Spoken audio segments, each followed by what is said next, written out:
cinta dunia. Kenapa? Mereka juga akan meninggalkan dunia dan mereka belum merasakan yang namanya ketenangan atau kebahagiaan di dunia ini. Salah satunya adalah dia merasa bahagia ketika mengamalkan ketaatan.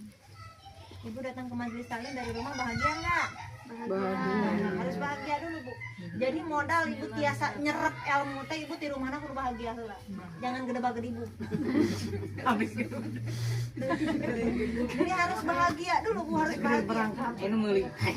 Jadi harus bahagia karena modal utama ilmu itu masuk ke dalam hati kita harus bahagia dulu. Lagi mana ilmu mau masuk ke dalam diri kita kalau sudah tertutup kena kepala gitu ya. Sudah tertutup dengan rasa nggak bahagia mau datang ke majelis taklim itu nggak bahagia. Ini harus bahagia dulu, harus bahagia datang ke majelis, sholat harus bahagia. Rasulullah itu bahkan menganggap sholat itu sebagai istirahat.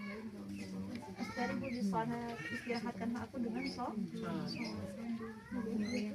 Jadi bukan tidak mungkin, punya saya juga tidak tahu bagaimana menakar keimanan orang-orang terdahulu gitu ya. Mereka itu ada salah satu ulama punya yang dimana dia terkena penyakit.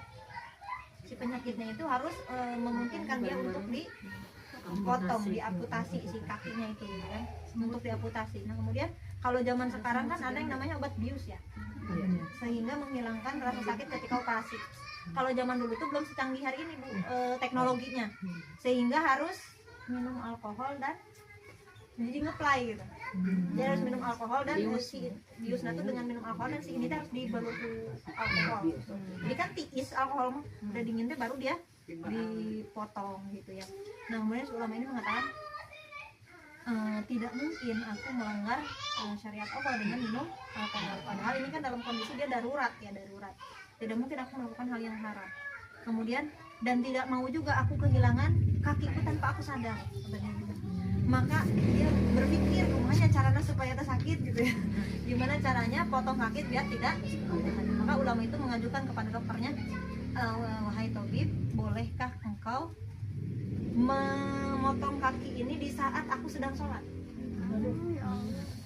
Jadi kalau aku lagi sholat gitu ya, silahkan potong, insya Allah aku nggak akan kerasa. Saking khusyuknya, saking dia menikmati sholatnya, berarti sampai kaki dipotong aja tidak ada. Dan kisah ini diceritakan dan mungkin kita kayak tidak namanya cerita itu kayak fiktif, kayak dongeng, tapi enggak, Bu, ini benar-benar terjadi, pernah terjadi di ulama kalangan kita. Sehebat apa keimanan mereka ketika kayak gitu, Bu. Kita mah digigit nyamuk yang ngeblak. Banyak pendomet lagi sholat.